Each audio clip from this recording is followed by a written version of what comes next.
Long time no see. My bad. In my defense, I was super busy with the end of school, and then I went to China. So, my bad. I just wanted to make this video to kind of summarize what's been going on the past month, because a couple of really big things happened, and I think they're very important as far as marketing goes, and so I wanted to talk about them. Thing number one, the No Control Project. So, No Control is a song off of One Direction's latest album, 4, that was released in November.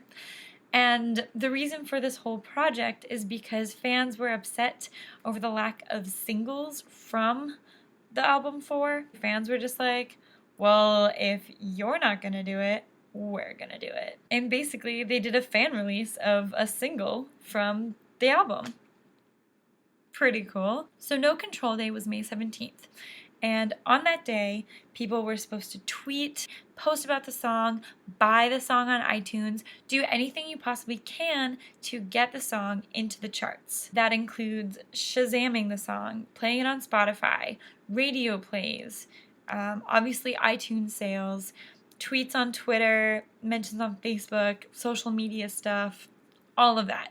All of that counts towards the Billboard charts. And the One Direction fandom totally killed it. No Control ended up number 1 in the Billboard charts, number 23 in the iTunes worldwide charts, which is a 1,983 spot jump in the charts.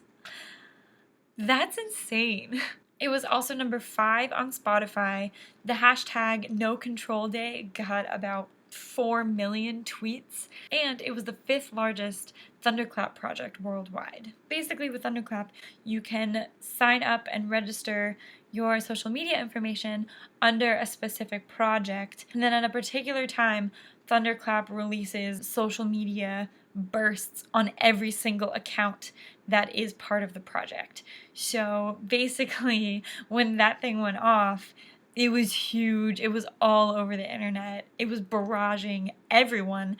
Twitter, kind of freaked out, and it was a pretty big deal. So I think that really shows what a great tool social media is.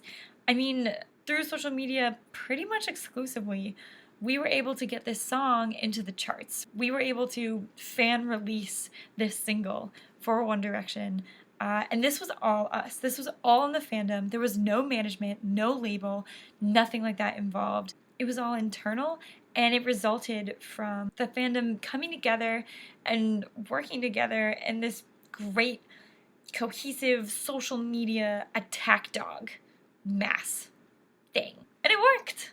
And that's so cool. So that definitely shows what a big deal social media can be, which is definitely one of the reasons I'm going to heavily address it when I write my thesis. Another thing the No Control Project really demonstrates is the marketing interaction that consumers really can have with the products. And yes, I'm saying that the One Direction fandom are consumers and One Direction is a product.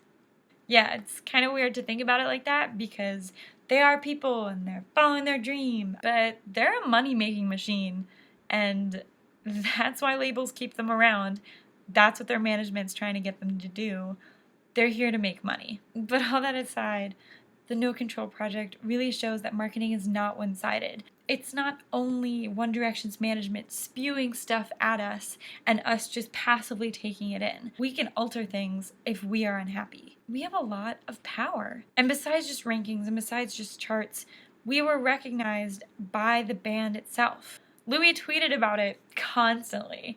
He was constantly, thanking the fans, talking about how great we were. He followed DJs and radio shows on Twitter who tweeted about One Direction. He was interviewed about the project at the Billboard Music Awards later that week. And even at the Late Late Show with James Corden, he brought it up, and they talked about it for a pretty good chunk of the segment. So that also shows the interaction between the fans and the band. So we can influence the way we as a fandom are perceived, the way the band is perceived, and we can influence what we get from the band. No Control Project, well done.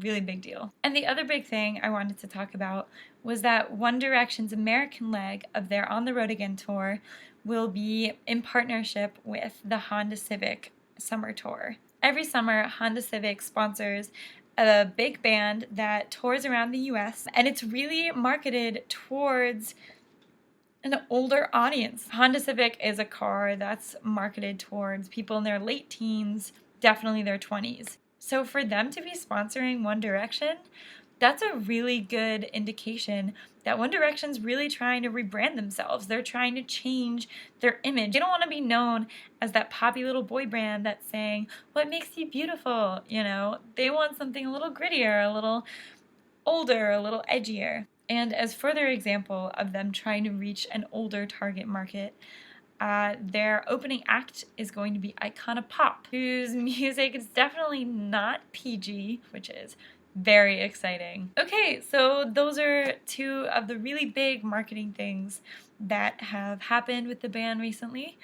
And now that it's the summer, I will make more videos. I will update more about things I'm finding out and researching for my thesis, so stay tuned for that, and thanks for watching. Bye!